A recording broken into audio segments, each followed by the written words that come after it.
Hello everyone, welcome back to my channel. Today, let's get extra cozy because we're going to talk about something that can be very deep and meaningful for all of us. That is your childhood trauma. And I want to talk about childhood trauma because being an immigrant means you are being exposed to an environment where you can be judged, you can feel like you don't belong, you don't feel loved, you're not worthy of good things happening, which is exactly how childhood trauma can show up. And because you are being vulnerable in such an environment, it is more likely that your childhood trauma is showing up, is impacting your life as an immigrant. And you can treat it as a virtual mini coaching session where I will coach you through finding your childhood trauma and also heal it.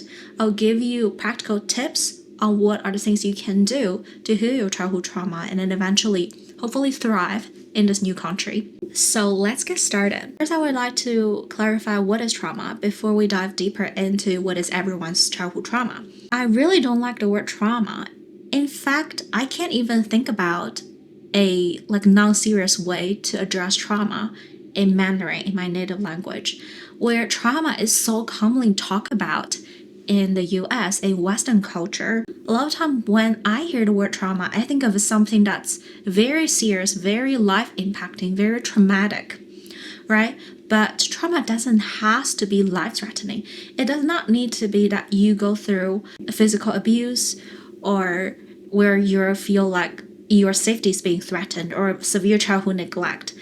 Trauma, in this case, simply means when you are a child, your parents treated you in a way that's not 100% right. As a result, our feelings were hurt, and the way we see the world is not 100% safe. And we carry that with us as an adult, unknowingly still using these principles we learn from our parents. However, it's not adaptive anymore. It doesn't apply to the current world as an adult. And when I'm talking about childhood trauma, I'm not trying to blame any of the parents. A lot of parents, for them, it's their first time being parent. It's unrealistic to expect them to be 100% perfect. In fact, there is no perfect parent in this world, no matter they are world-renowned psychologists, therapists, or educator, anything. We all are human, and to err is human. We all make mistakes. So there's not perfect parent, there's only good enough parent, which means that we all grow up at most in a good enough environment, and we are all going to have some type of trauma, some type of issues for us to work on when we become an adult. So today's video, when I'm talking about trauma, this is what I'm talking about. It is we, as a human, growing up in an imperfect environment, we are going to carry some of the problem that we will need to and responsible for working on as an adult to help you just live a better life. Now let's talk about what is your trauma. There are different ways to think about trauma. For some people, it's very obvious. They can name their trauma. They talk about when they were a kid, there might be abusive parent, there might be a parent who is alcoholic, a parent who is depressed and lay in bed all day. They might be a parentified child, which means they were taking care of their sibling, they were taking care of their parents, even when they were at a young age. These are very obvious traits of trauma, but not everyone has this big T trauma.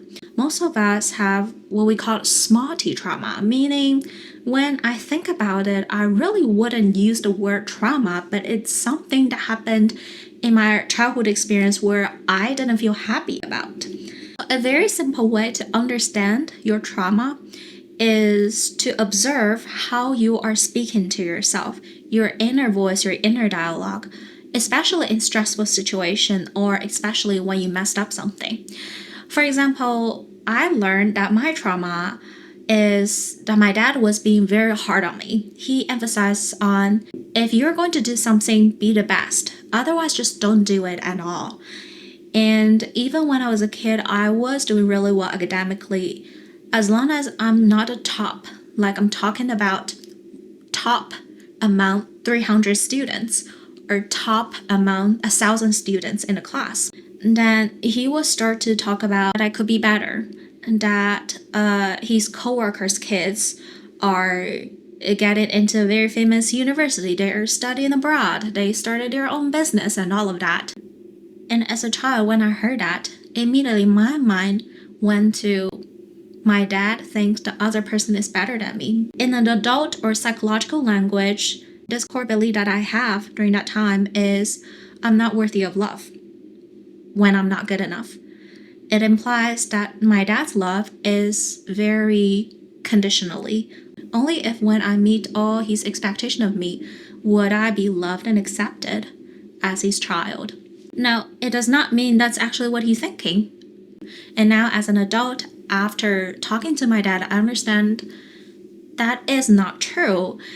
He was just trying to help me the way he wants because of the environment he grew up in and the stress on being successful so that you can be a happier person. He has a lot of unresolved childhood trauma that he carried with him and passed that down to me. So my job as an adult right now is to work on it, work on myself, trying to resolve these generational traumas so that I don't carry it with me and give it to my kids and my kids' kids. Right? This is our generational trauma that we're talking about here. Okay, so let's go back a little bit. In terms of this inner dialogue, inner voice, what I observe when I am speaking a second language, a lot of time, if I take a pause, I will hear this inner voice saying like, oh, what did you just say? That sounds fucked up, right? That grammar structure is not right. There's an accent there. And maybe in a social situation, I start to think about, look at that person's face. He doesn't really understand what you're talking about. This is time I start to judge myself. And I criticize myself. I tell myself that you are not worthy of love. You are not worthy of people's acceptance because you are different. You are not as good as them. That's why you wouldn't be successful. That's why that job, they don't want you because your English is not as good. And if we really look at these inner dialogue, the way I talk to myself, it is very similar to how my dad talked to me when I was a kid. Look at the other people. They are better than you. Oh, you did well, but you could have done better. So we all internalize these voices from our parents. And even though now we are adult, our parents are not going to keep lecturing us, criticizing us, hopefully. But still, because that's the earliest version, that's like the blueprint that we learned at a very young age. So we're just going to carry through, we're going to use it. It's the most convenient way of responding to ourselves. So pay attention to how you speak to yourself when you're not happy, when you're stressed, when you feel like you don't want to do anything. And trace it back. Ask yourself, what is the earliest time I ever heard anyone talk to me like that? There might not be an exact memory, an exact story, but there will be some indication of what happened in your childhood is causing the way you're talking to yourself right now. So this is one way that we can identify our childhood trauma or the things we can work on ourselves. Another way I like to use is from imagotherapy or imagotherapy. I actually don't know how to read it. So imagotherapy has this worksheet where you can find the free resources and download online and work on it yourself. So briefly, in that worksheet, you will identify how would you describe your primary caregiver, in most cases, your parents. What are some of the positive personality traits they have? What are some of the negative personality traits they have? What are some of the frustrations, some frustrating memory for you between you and that caregiver? And what is some good memory between you and that caregiver? And lastly, the question I liked most on that worksheet is, what is some unfulfilled need that you had when you were a child? So for me, for example, I quickly identified my unfulfilled need as a child was my dad's love was unconditionally. He did not accept me as I am. He did not allow me to make mistakes. And now, understanding that unfulfilled need will help you to understand your relationship pattern and the way you relate to other people in your current adulthood. The original imagotherapy talks about intimate relationship. Me being frustrated with my dad because he didn't love me unconditionally, meaning I'm going to be very sensitive if my husband said something negative about me or show that he's disappointed in me when I am disappointed in myself. This is my childhood trauma showing up in my intimate relationship. But it goes beyond intimate relationship. Intimate relationship is just like a more condensed blueprint of all the other social relationship you have. In work, with friends, I might still care a lot of word about if I don't perform well enough, then people will not accept me, they will not love me. These are the things that you might be consciously able to identify, you might not. But these are the things that you should work on. These are all the childhood trauma that you carry. And the third way I use to identify childhood trauma is a simple question. What is your worldview? Or in other way, how do you see the world? I've had a lot of clients, they perceive the world as dangerous. They perceive people as untrustworthy, dishonest, and just bad.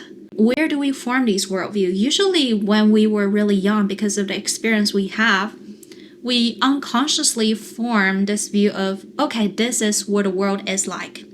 And if you grow up in a household where things are usually very chaotic, maybe your dad abused your mom or your mom cheated on your dad, then you're gonna believe that this is how the world is. Because when you were a child, your entire world is the house you are living. And when we go out, we're more likely to seek out people to be in the event where it replays. So if you have parents who might be abusive, unstable, you are more likely to go out and seek people who are abusive and unstable. It could be even harder when you're an immigrant. For example, if you grow up in a household environment where you don't feel safe, when you go out living in a foreign country, the sense of insecurity increases.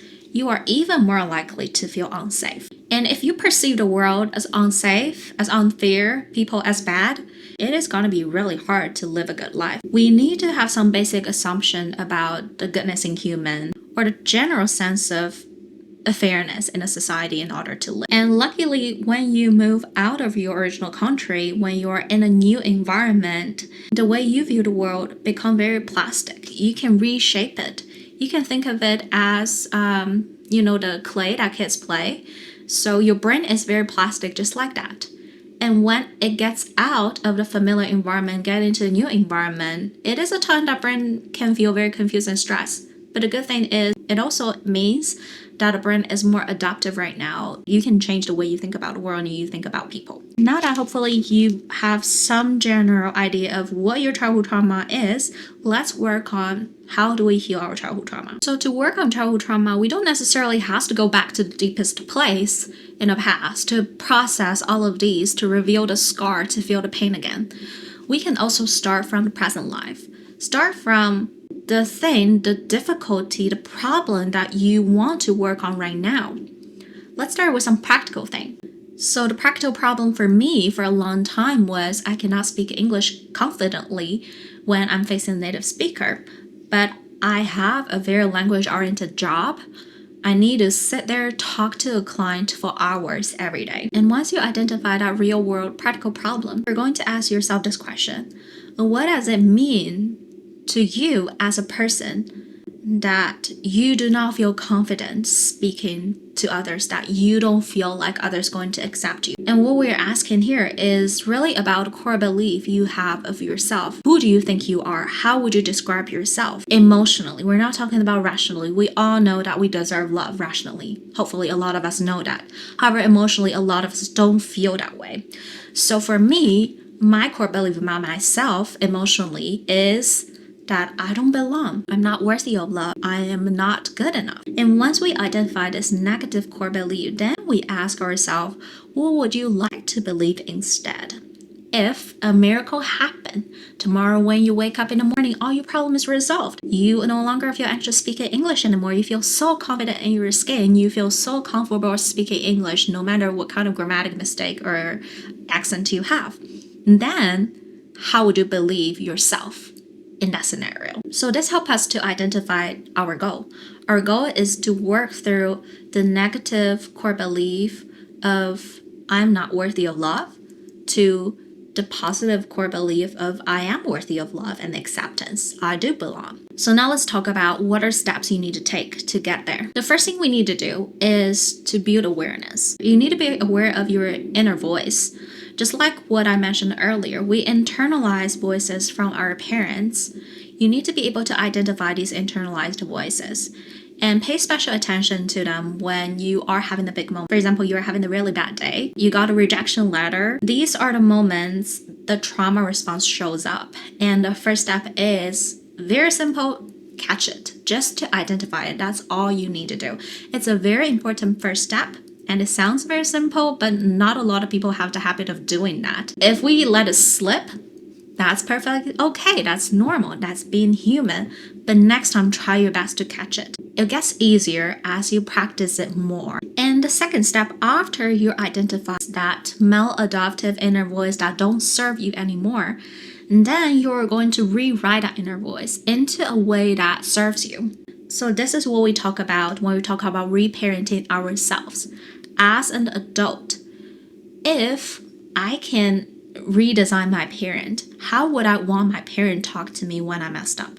I wouldn't want them to say, look at you, you messed up again. Look at other people's kids, they're so good. Why do I even have you? You would want to say to yourself that, hey, it's okay that you messed up.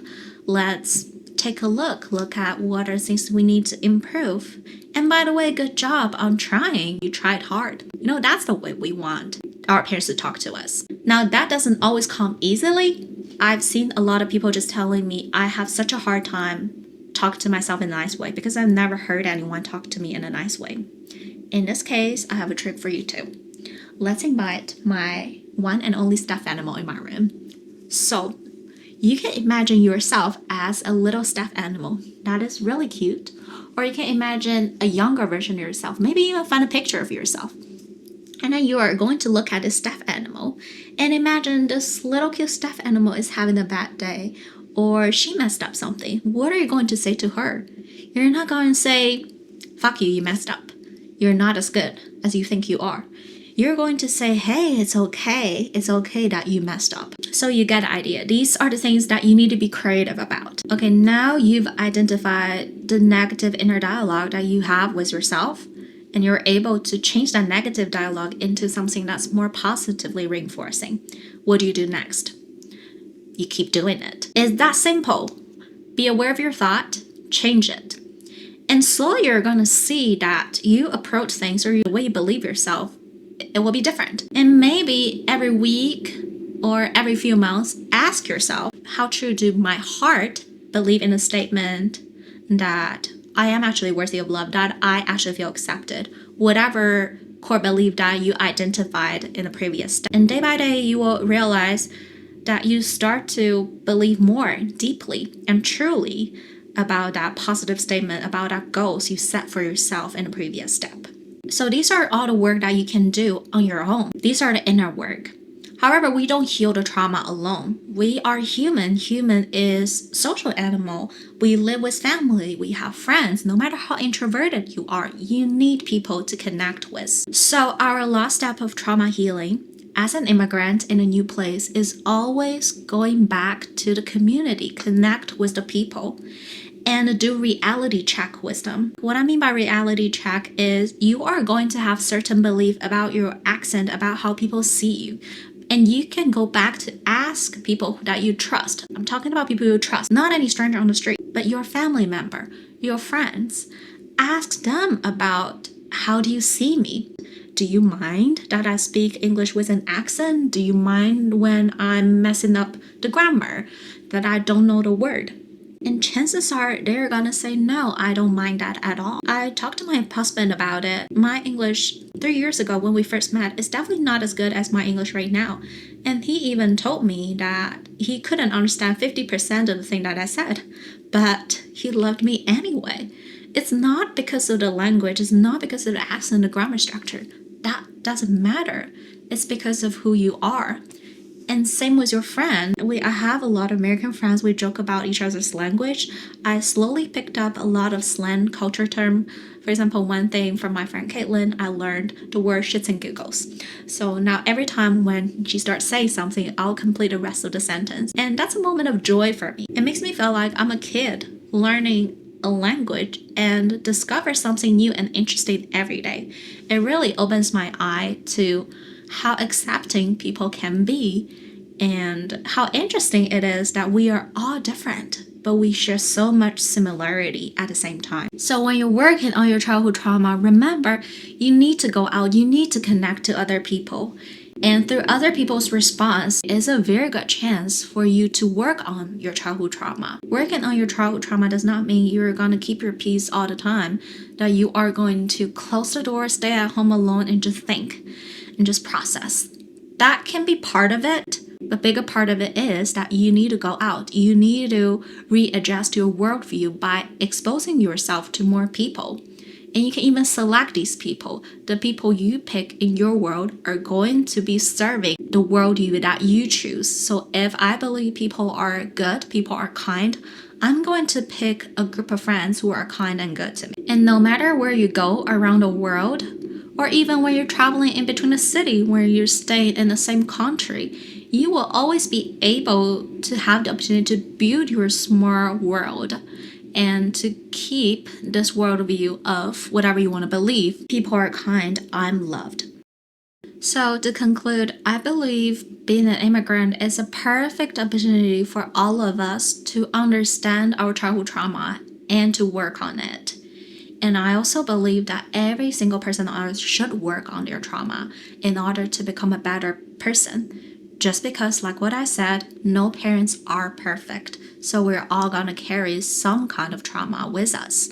And it's up to us to work on our trauma and to heal our trauma so that we can have a better life. I hope today's video is helpful, and I'm trying my best to explain it step by step so you will be able to follow these if you're watching my video. And if you have any questions about content, please feel free to leave a comment.